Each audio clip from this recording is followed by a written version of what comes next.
Traditionalists interpret the present in light of the previous tradition. So a traditionalist, if there's a new counsel or a new statement, they interpret that in light of the previous tradition. So the newest things are always being judged by the past. That's why I call myself a traditionalist, because I believe in that hermeneutic. Hermeneutic is a way of interpretation. A modernist, especially, but even neocons and just your people who have been catechized, whether they know it or not their fault, since the council, and this is also modern secular society that runs off of Marvel movies and Hollywood and advertisements and Seinfeld and sitcoms.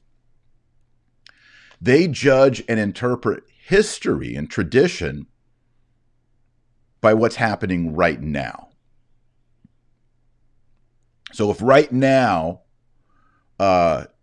George Floyd is a big deal, and they're going to go and reinterpret all of, pick anything, American history, Catholic history, Christian history, European history, African history. They're going to interpret that entire past through the lens of the George Floyd event. That's also what James Martin, Bishop Barron, Francis, modernist types, they interpret everything in Catholic history through the most recent event, which is what we call Vatican II. So you can talk all day long about the Council of Trent. They don't care. They read Trent through Vatican II. You see that? You can quote things from the early canons of the first 7 churches. They don't care because they interpret all of that through the lens of Vatican II. Vatican II are the goggles that they wear when they do theology, talk about theology, preach sermons, and when they do liturgy. Does that make sense? Traditionalists judge the present based on tradition in the past. Modernists and secular people of our day judge history and tradition through the lens of what's happening now. The defense of the Second Vatican Council is different because even in the very opening of Vatican II, it stated, and in the closing document of Vatican II, that this council is unique. It's not like other councils. It's open to the world. It's a council of dialogue. So, as I've said before, Vatican II has always carried next to it an asterisk, a footnote. It is different. We traditionalists love to say, I've said this before, I, Taylor Marshall, submit with full religious submission and assent to all the canons and anathemas of the Second Vatican Council. All of them. I believe in every anathema issued by Vatican II and every single canon that was issued by the Second Vatican Council, fully and completely. There aren't, by the way, in case you're wondering, there are no canons in Vatican II and there are no anathemas. The only anathema that Vatican II carries is what's carried in the spirit of Vatican II, and that is if you don't fully endorse it, and who even knows what this means, you are a schismatic, you are the problem, you need to get on out of here. That's the only anathema. It's an unwritten anathema. If you follow that little asterisk next to it and go down and read the footnote, that's the anathema. Do you accept Vatican II? Well, what do you mean, do I accept Vatican II?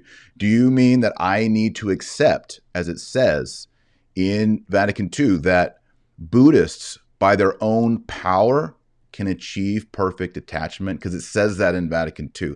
I don't understand why a Catholic council is making statements about what Buddhists can and cannot do in the spiritual realm. Unbaptized people. Why am I being asked to provide religious assent to a statement by Catholics about what Buddhists can attain or Hindus can attain or any religion? I don't understand. Why am I being asked to provide assent to that? I'm not going to, period. And no Catholic in the history of the church for 2,000 years has ever been, that's not part of the deposit of faith, the depositum fidei. What do you believe about Buddhists? That's not what Jesus Christ and the apostles came to teach. Why do I have to provide religious assent to that? I don't. So it's going to be really hard. I've kind of mentioned it already. You got Barron and others. They are going to be banging the Vatican II drum. I've heard that there's directives from the Vatican. Hey, we need to start cheerleading Vatican II more. These rigid people, led by guys like Vigano. Schneider has had criticisms. Schneider and Vigano's position is different. We acknowledge that. But they're agreed. They're also agreed with men like Cardinal Burke. We agree that there are problematic statements in Vatican II. And when you say, do you assent? We want some clarification, and we don't get it. We're just called bad people. Rigid people who want to live in the past. You just want to be in the 1950s. You want to wear a three-piece suit and a fedora. That's what you want. It's going to be hard for them to defend this moving forward. And meanwhile, during COVID, guess which churches are full right now? The TLM traditional Latin masses. The Latin masses, that's where people are going. It's not really a secret, but it's out there now. And they're worried. People want the old-timey religion, that Latin mass, that Roman canon, communion kneeling on the tongue, not a drive-through, not a this, and a this, and a this. No. Old school Catholicism.